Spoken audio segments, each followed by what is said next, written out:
Hey, everybody, welcome to the Ronline Report. My guest today, you know him very well. He is a two-time Classic Physique Olympia champion, Black Swan, Breon Ansley, all the way from Los Angeles. How are you, Breon? Whoo, doing great, Ron. Appreciate you having me always. And yeah, Los Angeles, man, it's a sunny day today. Yeah, if I look behind me, we're starting the day off good. Cool, man. Now, I'll get into current events soon, but I have not talked to you. I realized we did one of these, I think, 2 weeks before the last Olympia, so it's been a minute. It's been a minute. It's been a minute. Some things have happened. Some Yeah. changes. Yeah. So I won't dwell on that because, man, that was a half a year ago now. Wow, time flies. But you've had time to reflect and process. When you look back now, why do you think the judges made that very, very tough call when it came down to, was it 1 point decision, I think, between you and Chris? It was very Yeah. close. 1 point decision. Yeah. What do you Yeah. think? What do you think the judges were? Why do you think they went with Chris? If you had to guess. You ready for this, Ron? I'm ready. Do it. Let's go. Okay. I think they went with Chris because it sets up a story for next year. Mm. That is going to be a nice rematch, wouldn't you say? Yeah. I would say. Well, we or, got. or, or yeah, it was setting up a story for this year. Yeah. That's true. We got a great rematch. I mean, who else aside from you and Chris? Who are like the who do you see as anybody who's really going to push you two guys this year? All those three guys that were at the Arnold, man, those Mm, are some heavy hitters, man, and those guys have great shapes and great physiques, man. Uh, yeah. Alex, Terrence, and Steve. Yeah. Those guys are some heavy hitters, man. They have great physiques and great structures and great development, and they have everything. I think Alex has probably hit his conditioning the best out of all of them, Yeah. and then once Terrence and Steve, nailed that conditioning aspect, then they're going to be a threat for sure. They're going to be a threat. Yeah, for sure. I definitely agree, and I'm even hard pressed to say which one of the three is going to be the biggest threat because they're all very, very good. They're all very close to each other. That was a heck of a top three to Absolutely. Arnold. Um, Yeah. so how did you take the loss? I was watching your videos. You always stay very positive and upbeat, and but was it tough? It had to be tough to lose something you had for 2 years like that. Oh, most definitely, man. I was tore up, man. I was hurt. I was disappointed. I felt like I disappointed myself more so, and my family and Chris and my coach Brandon Gertis. I felt like I felt bad for me thinking that I disappointed them. Mm, Um, I worked my ass off for that one, man. And to feel like you improved from the year prior, yeah, and then still it was not good enough. When I particularly didn't think that Chris's physique was, he has great yeah. physique, for sure. Not taking anything away from him, but I didn't particularly think that he beat me on that particular night. Mm, Um, so, you feel like something is taken away from you um, that was unwarranted, I guess, to be taken away from you. That mm, feeling is not good.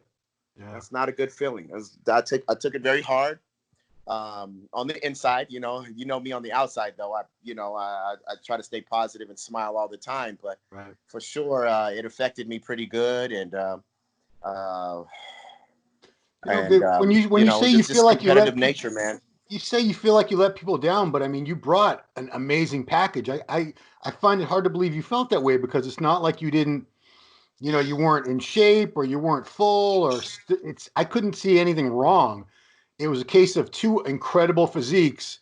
And I would not want to be one of those judges to have to say this one is better than that one today. Because you guys were both, wow, just very different looks, different height, Yeah. different structure, different shape, both incredible in your own ways. And unfortunately, they had to pick one person.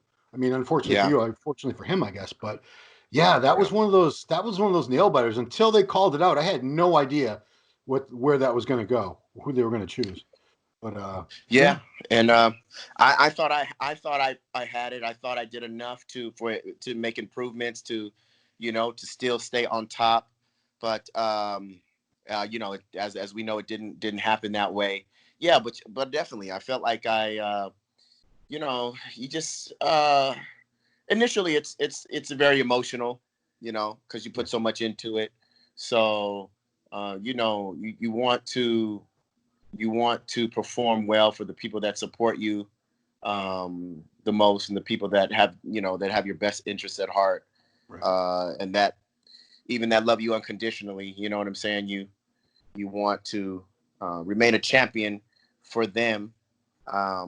So I took it hard because of all that, but I quickly I was able to seek counsel in them, and seek some empathy and sympathy from them, and we um, really adopted the idea that it's a great opportunity Mm. uh, to come back, to have a comeback story, you Mm. know, and to really teach people about now how do you train the mind, and now how do you go about things,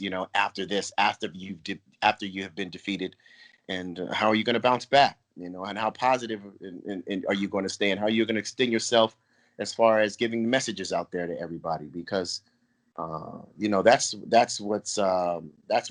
could be golden to everybody to to extend my message.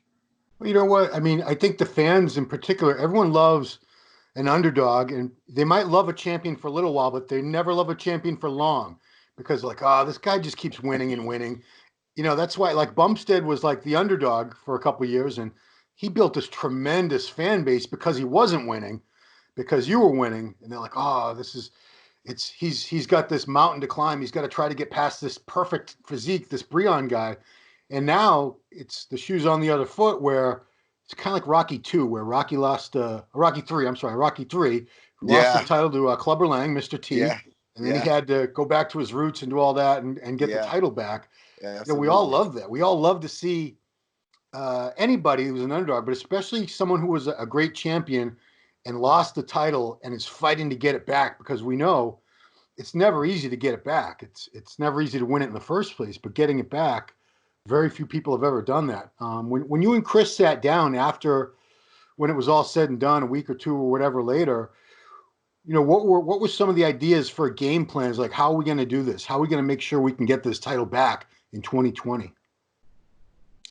Well, yeah, we definitely um broke the physique down, and picked apart things, body part wise, for sure. So we definitely have been improving on those specific areas, like by it's all like real detailed stuff, like right lat, right bicep, right quad, and the right above the knee, the teardrop, and the lower lateralis. It's all just so detailed like that.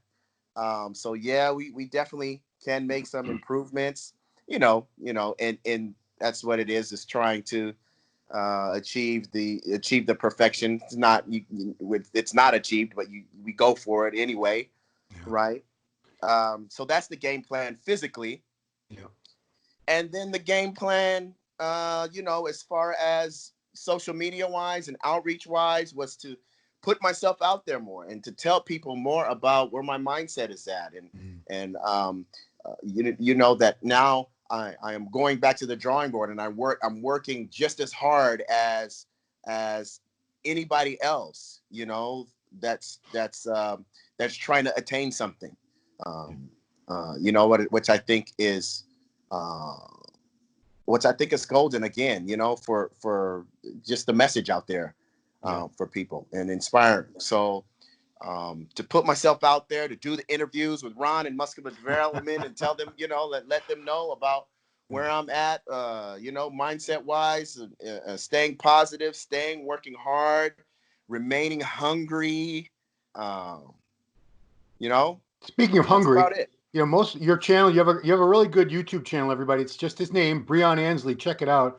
And the early videos were mostly about going to eat pancakes, but now there's a lot more training stuff. It's a lot more day-to-day grind in the gym. You're giving tips, you're showing what you do. And yeah, you're definitely working hard. I'm gonna ask one last question about the Olympia, and then I swear we're all done with the Olympia because geez, by the time I'm done, it's gonna be the 2020 Olympia. Uh, I've asked Chris, I've asked a few people in the classic division about this. Do you think that particular show represented a shift in the way they judge classic physique? Because at the Arnold Classic last year, when George Peterson beat Steve Laureus, a lot of people scratching their head saying Steve Laureus is a much more classic physique. Not to take away anything from George. George is more of a bodybuilder. He is. Steve is just, my God, he looks like a trophy. You'd be hard pressed to find someone with better shape and structure and proportions. So I feel like the judges, I don't know if it was a conscious thing, like they all had some secret meeting or anything, probably not, where they said, we're not going to judge classic like bodybuilding anymore. We're going to judge it with its own ideals, with its own criteria, because honestly, if you put you and Chris next to each other and it was a bodybuilding criteria, we'll say, look at the back on Breon and look at the back on Chris. Not much of a comparison. Like I said, Chris, great physique, but his back, it needs to be thicker. Arms, all right, all day. You destroy him on arms all day long. So right there, that's the front double bicep pose he loses. That's the rear lat. That's the rear double. But I feel like maybe the judges, either consciously or subconsciously, said, we're not going to judge classic that way. We're just going to look at overall shape, structure, proportion. Of course, conditioning is always going to be paramount too, but I don't know. Is that a conspiracy theory that I came up with, or do you think there's anything to that? No, I definitely agree with you. I think there's something to that. Because like you said, if you look at just myself, compare myself to Chris, and just as a bodybuilder, I'm a lot harder, right? I'm a lot more conditioned, and I'm a lot more separated. Um, Yeah. as far as that, I'm a lot more complete, from muscle to muscle. But then classically wise, I guess, just structure wise, that can be the only way. That could be the only way, right? If Chris is missing some body parts, and aren't as much as developed as mine are, Yeah. the classic structure has to be the the favorable criteria, right? It has to be the dominant criteria of what we're going by. Otherwise, you're left again scratching your head. How can more of a complete guy lose to a guy that's not necessarily as complete, but definitely has some dominating poses structure wise, Yeah. and the certain poses he has that really are that look out of this world as far as his symmetry and as far as the balance in those particular poses. Right. Now, when you're talking about completeness, though, in every single pose, and then you're talking about more bodybuilding criteria as far as hardness and density and things of that nature. That I don't think there's any comparison. But now, when you're talking about what structure and all that, then for sure the I mean, I'll criteria I'll might have say it changed. in two sentences, two phrases. He's 6 foot tall and his shoulders are this freaking wide. So Yeah, certain poses, the front lats, certain poses are just very, very dramatic when you have that in front of you. And yeah, but I mean, absolutely, things change. Things change absolutely. all the time. Judging standards Yeah, change. There's different judges, and yeah. you And then beat. same thing with this Arnold. With these Mm, three guys, with Alex, Terrence, and Steve. Same thing. All of their structures are amazing. All yeah, of their structures aren't amazing, but I don't feel all of them carry like I said, the density and a little bit of the graininess and the separation, the gnarliness, of maybe a George or maybe some of the poses that I have. right. So, yeah, yeah. In that respect, man, we just got to work more on our structure and Yeah. our completeness and more dominating, wow factor positions with the posing that are going to give him that, Yeah. make it classic. Fair enough. Okay, so now let's talk the quarantine situation. I believe California was one of the first states in America to shut down the gyms. And you have a very good friend with an awesome little private gym. What is this cat's name that you've been doing the videos from? His name is Danny Joe, Korean, my Korean pal, Yeah. my Korean family out there. I love you guys. His name is Danny Joe. He has a gym right there in Los Angeles, and he has allowed me. I'm so blessed and so fortunate to have become, befriended him. To allow me to come in there and train as nothing, like nothing has happened.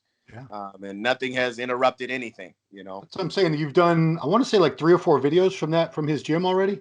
Yeah. I And I mean, I go mean, there every day to train, every day yeah. I to mean, train. obviously you train, what was it? What's the golds that you normally train at? Was it North Hollywood or which one? Goals, yeah, yep. Okay, so Goals North equipment. Hollywood and Goals Venice are the Okay. two.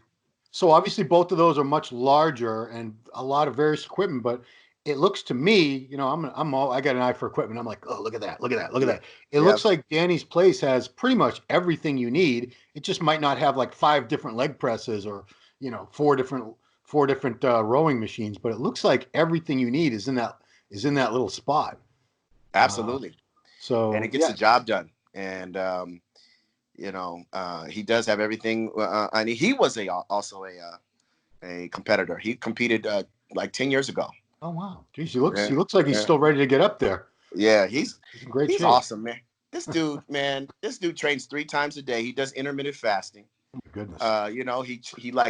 He eats like 4,000 calories just one time at night, and then trains 3 times a day, and trains intense like crazy. I'm dying in the session that when we train together, Yeah. and he's already trained 2 other times prior to that. Hmm. I'm like, Jesus, man. He's so in touch with his body, and it's so in touch with how it works and what he needs, what it takes for him to feel great. It's amazing. It's Would you say amazing. he eats one meal at night? It's 4,000 calories. That's it.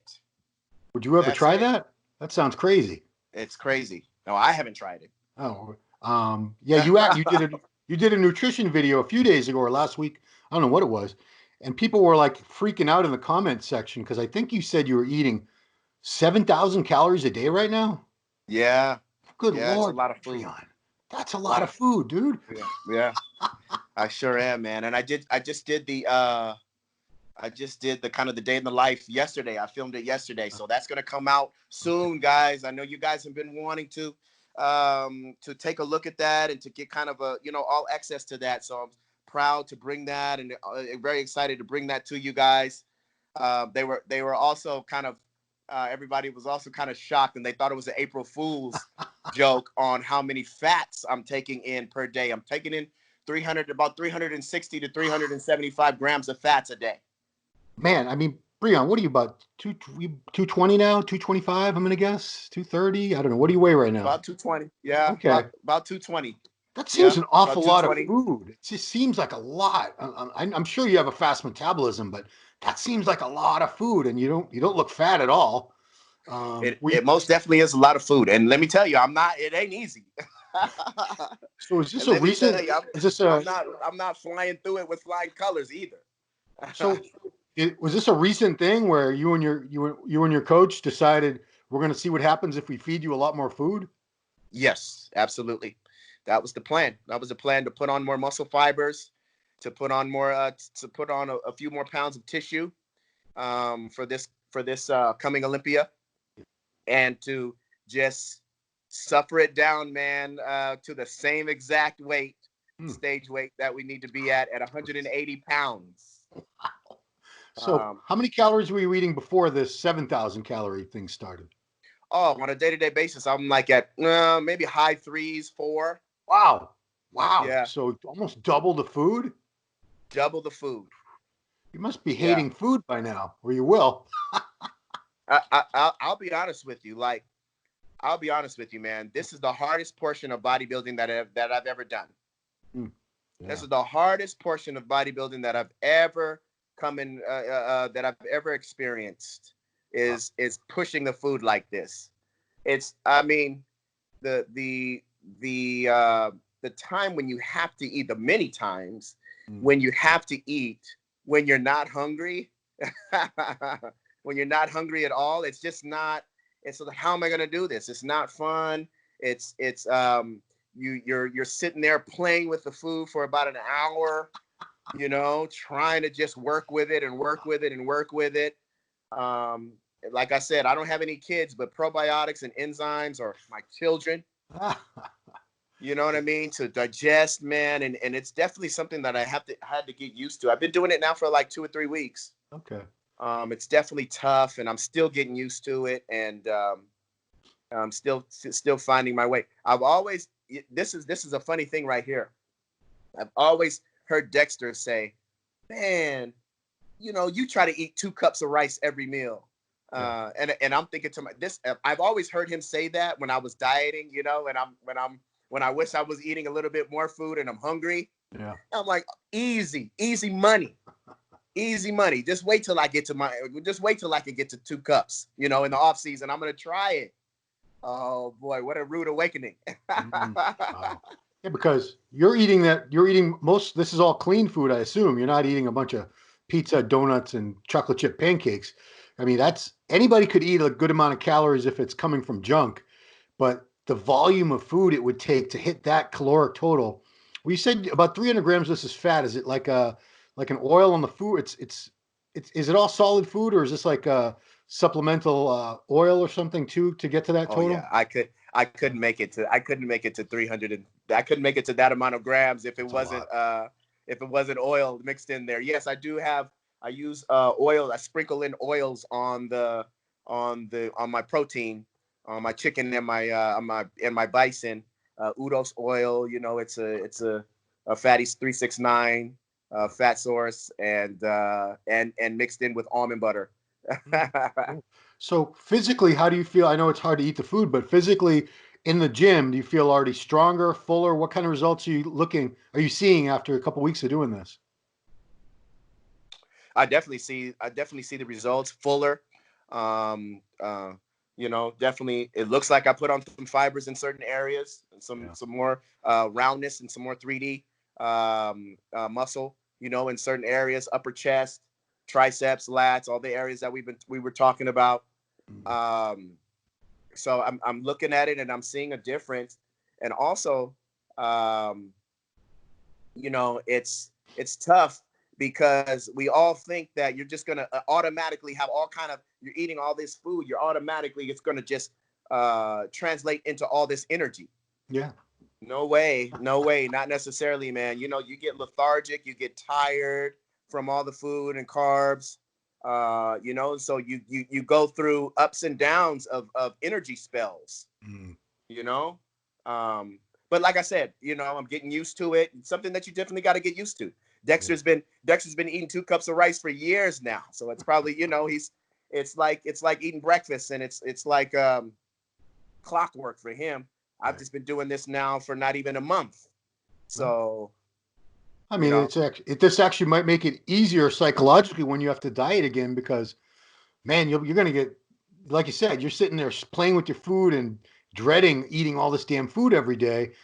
Eventually, I think once you get to the point where you're cutting back, it's going to be kind of a relief. Like, oh, good, thank God. Now I'm down to 1 cup of rice. Oh, half a cup yeah, of rice. Oh, this meal yep. doesn't have any rice at all. Thank Oh God. yeah. Yes, absolutely.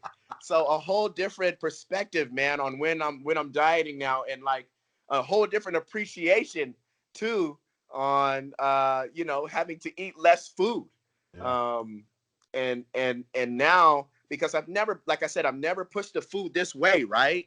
yeah. So when I'm dieting and I'm hungry, I'm like, oh, I wish I can have more food. But now I have the other perspective of, okay, pushing food, that hurts too. You know, Ah, that's not all the way fun as well. And that takes, you know, and that takes a lot of hard work. So the perspective, now that I have both perspectives, mm. I definitely can appreciate the one that I'm in. Look, the grass is You always know, greener. Grass is always greener on the other for side. Look at that grass over man, there.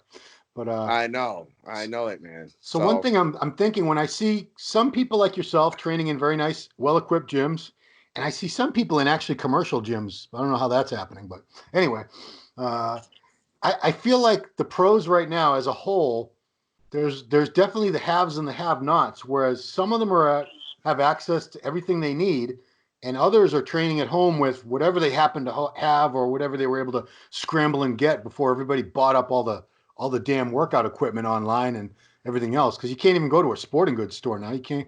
Everything's shut down. Wow. Do Yeah. you talk to guys? Do you talk to fellow pros who are struggling to try to make do at home with a couple dumbbells and some bands or something? Yeah, I talked to a few guys. Man, and uh, they're going through it as well, man. They're not going to any gyms because I guess I would particularly think that everybody and this is what is making me appreciate my situation, you know, and not taking that for granted. I thought, like all of us pros just know somebody with a private gym, Yeah, that they could still go to and have some decent equipment, but yeah, not necessarily. Not necessarily. So it's tough, and the competitor in me says, okay, yeah, this is your chance. This is your chance to yeah. to get ahead and to kind of get a head start. But Well, then the sympathetic and empathetic side in me says, man, this is really a tough time, and this is really a time that is challenging for all of us. And people can reach out to me to just talk and to just express, or to just vent, or whatever they like to do. yeah. Um, Because so we uh, don't know. We don't know when gyms are going to open up. We have no idea. It might be. I hate to say it because I'm dying at home with my crappy dumbbells, but it could be another couple months for sure before gyms open up. That's very, very likely scenario. Then what if well, shows start up immediately? There's a contest like 2 or 3 weeks after the gym. Pro shows start right up again. You got a bunch of people who were at home with their little dumbbells and their little bands and trying their best, doing step ups, running up and down their kitchen from the kitchen to the whatever. And then you're going to have people who were in real gyms or really close enough to real gyms to do what need to be done. yeah. It's going to be a very, very strange contest season, whatever's left of this year. Man. Yes, very much so. Very much So, so. I mean, you're in a good spot. You're qualified for the Olympia, but there's a lot of people. There's a lot of guys in your division. In the other divisions, they're like, man, I want to go to the Olympia this year, but I need to qualify. How am I going Right. to qualify? What show is going to be there? And how am I going to train? This is probably the Right. most challenging year for our sport ever, or the world in I would general, say. right? But geez, the sport. Yeah, I would definitely say. I mean, they're not even, man, it's I just saw today that the city of Los Angeles might shut down sporting events for the rest of the year, as far Los Angeles and New York. Yep. Yeah. I don't know what specifically area in New York, but might shut down spectators at sporting events for the rest of the year. So they might bring the sports back, right? But no spectators there So I mean, for you the could, rest of the year. yeah. I mean, that's a weird thing. I mean, were you at the Arnold? You were at the Arnold. Did you go to the judging? Did you go? I can't even I remember. wasn't there. I wasn't there Weren't there? this year. Okay, No. because we did have people at the finals Friday and Saturday night, but judging on Friday during the day and Saturday during the day, there was an empty auditorium.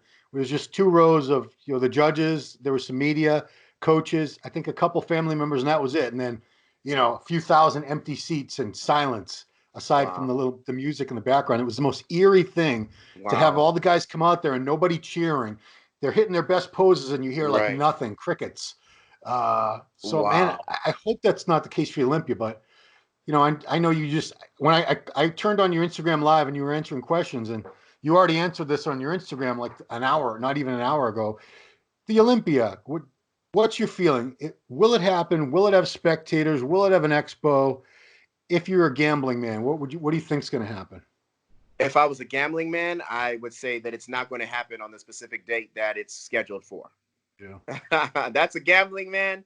The Breon Ansley competitor man is saying that he hopes it's going to happen still on that date. But still, Ron, if it happens on the specific date, I don't want it to be an atmosphere like the Arnold was. Yeah. I'd rather not. But I don't have control over it. But I want it to be the electric atmosphere that it always is. But Right.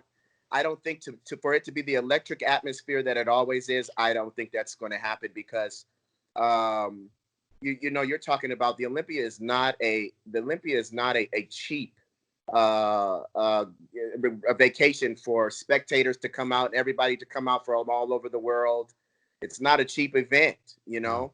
for them to and then you're talking about for them to come to, and then you're talking about people's incomes being cut in half, in half, in a third, whatever the Yeah. amount is. That they're not going to have that money to come see it, so that's going to take away from, like I said, the spectacle and the electricity of the Right. event.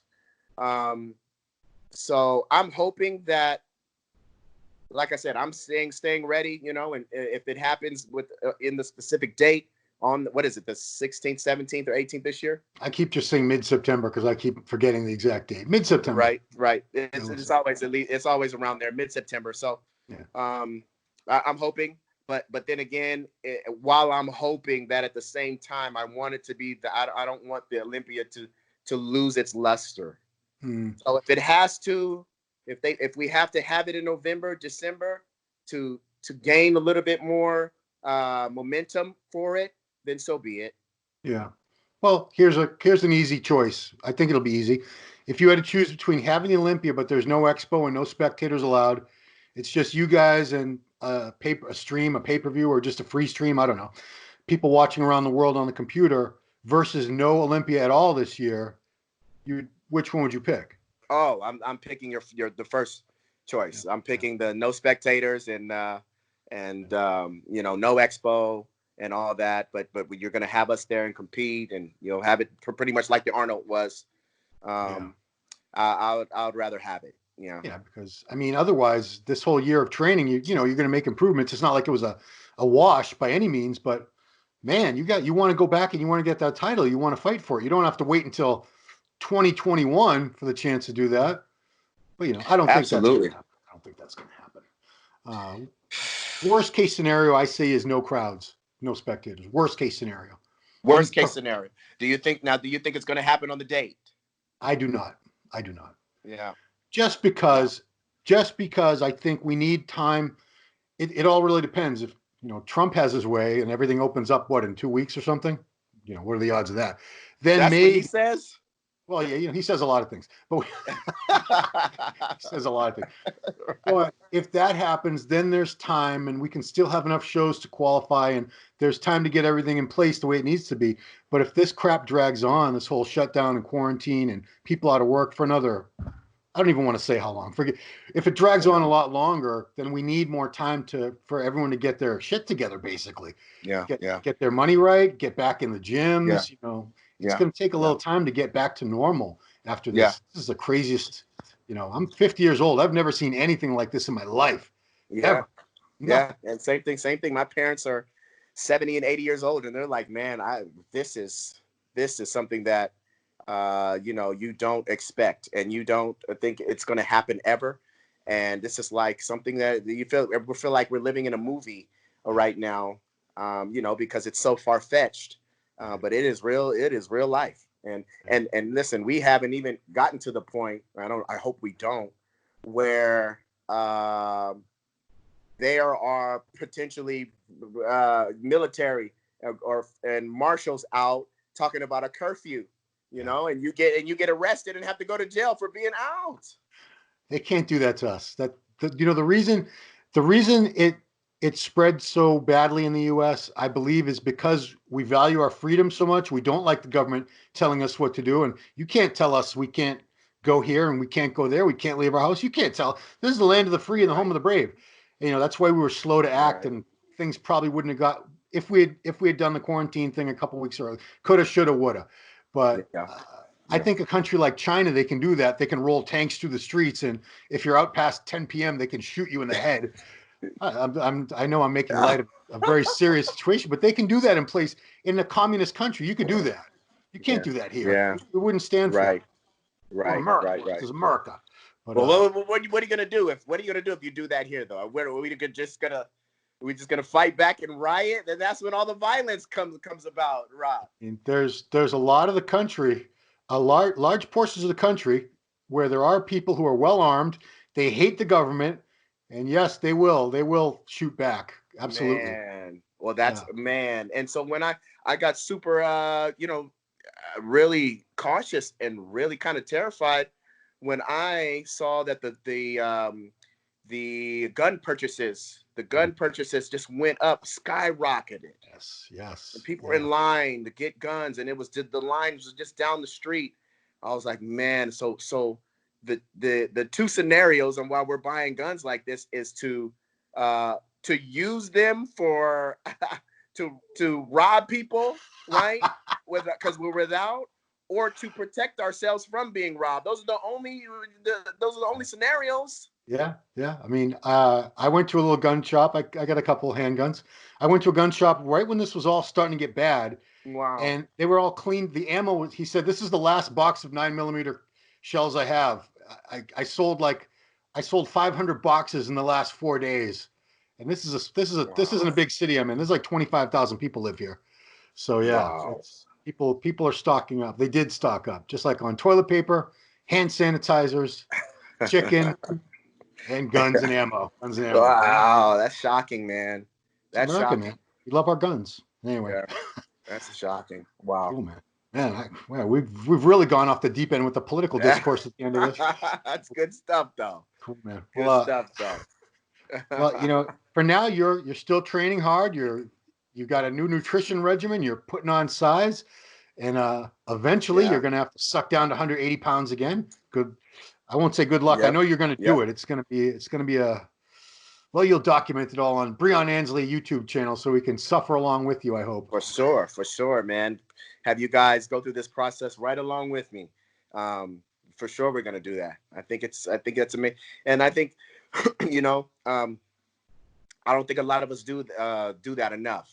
As we really, bring everybody in on what it's like to go through it day in and day out, as much as possible. You can't just have a camera there all the damn time, but as much as possible, to give people all access and extend yourself. I think we're getting used to it, but I think we have more to do, and plus, just even more to just more so to showcase ourselves, for other opportunities.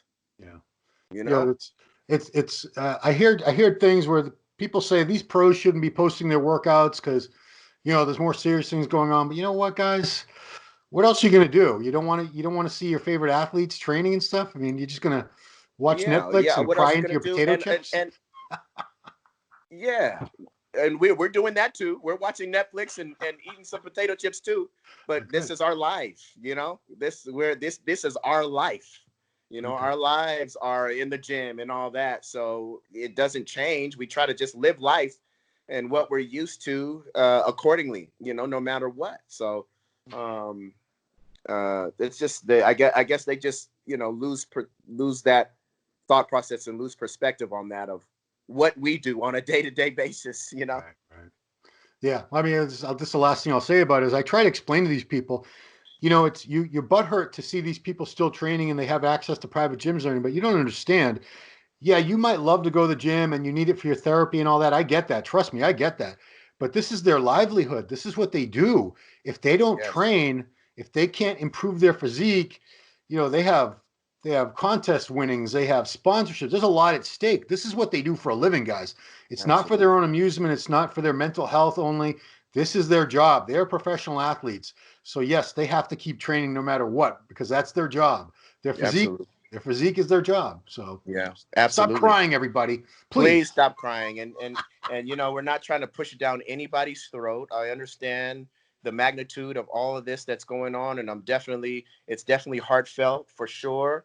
And I've been so lucky to get positive responses from supporters and fans out there saying that they still feel motivated and they just like it, even if you guys just want to watch me for entertainment purposes, and not um, obviously not anything tangible and what you can do and what you can mimic right now because you can't be in the gym.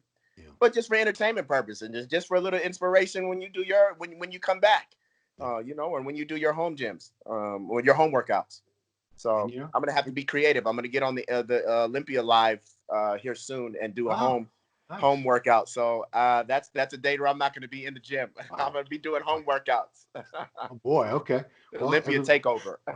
wow. So when do you drop that day in the life video? When's that going to post on your YouTube? Let's see, what's today? Thursday. Hopefully, Monday. Okay. So this is going to be Hopefully up on Monday. Friday. So guys, Monday, check out Day in the Life on the YouTube channel, Breon Ansley. Also, go to his Instagram. It's BreonMA_. He goes live and answers questions. He was doing it like an hour and a half before this. If you catch him at the right time, you'll get the Yeah. notifications. But follow him because Breon's, you know, he's keeping a nice attitude toward this. He's still enjoying training, looking at the positives in all this, and doing his job as a professional classic physique Mr. Olympia two-time champion would need to be or should be doing during this time. So, well, Absolutely. appreciate you taking the time, Breon, very much. Good catching up. Ron, I appreciate you always. It's always good to talk to you. It really is, and always good to give you the insight, man. It's always a pleasure. All right, well, stay safe. Keep pounding that 7,000 calories. I'm interested to see how Doing my that best. yeah. I'm doing my best, man. I'm doing my best. You know, and I have to go. Obviously, it seems like you're always eating. Obviously, you have to go get something right now after we're done. How are you doing anyway, Ron? Are you in the gym training, or what do you how are you handling all this? My gym's over there. It's on the other. It's a couple. It's downstairs. It's 3 pairs of dumbbells, Okay, a bike, and a chin-up bar. So yeah, I'm okay. I'm okay. okay. You're Not able to not. get some good work in still. I haven't lost anything. You know, I'm maintaining. It's There you fine. go. But I'll tell you what. Yeah, I tell you've been everybody. doing it for years. You all took the gym for granted, guys. Every single one of you took the gym for granted. I did. You did. You're never going to take it for granted ever again. You're going to walk in there at least for a year or so. Maybe after then you'll be back like, Yeah, eh. yeah, But you're going to walk in like, yeah. oh wow, oh my god, this is awesome. I love this place. Look at all this equipment. Oh, I smell it. Right, The right. plates clanging. Look at the people, the music. Yeah. Yeah, Man, you the didn't energy in the appreciate. gym, the energy in the gym when we all come back is going to be crazy, and then we're all going to have great gym etiquette, and the gyms are going to be ran. It's just like heaven, man, when we're all back. Yeah, all those people you never said hello to, they're going to be your buddies. Trust me. For Everyone's going to be like, sure. oh my God, it's good to see you again. I remember you. Huh? For It's sure. going to be like a reunion. Yeah. All For right, man. Well, sure. thanks This for is taking the good time. though. I mean, you know, Yeah. Oh, I was going to say you got I to was run just and gonna do your. say it's good. It's good though, you know, because it humbles us and makes us, you know, really appreciate things, all this type of stuff, you know, and that history does to us. So this is just another one. This is just another one for us to appreciate people, appreciate fitness, appreciate staying healthy, and what we're actually doing to our bodies. People. It's funny now. People are their zinc is sold out in the stores, but it's sold out everywhere. I Yeah. couldn't find some. I couldn't find some zinc. I had to go to like a smoothie shop that you know that I looked up on and was able to find it. And so now people are being maybe the obesity rate, man, will change now over the years. Yeah, we'll see. Yeah. Zinc. Yeah, I don't have any zinc. Do I need to get some? I guess so. Shit. Get some zinc, Ron. Get some zinc, man. I'll just stay away from people. I think that'd be the best thing to do. Yep. Along with that, zinc, and along with that for sure. Stay away. All right, man. Thank you. And everybody, please subscribe to the channel, hit the bell so you get notifications. Go to the Breon Ansley YouTube channel for awesome content from this guy. And we appreciate you guys all watching today, the Ronline Report with Breon Ansley. We'll see you next time. All right.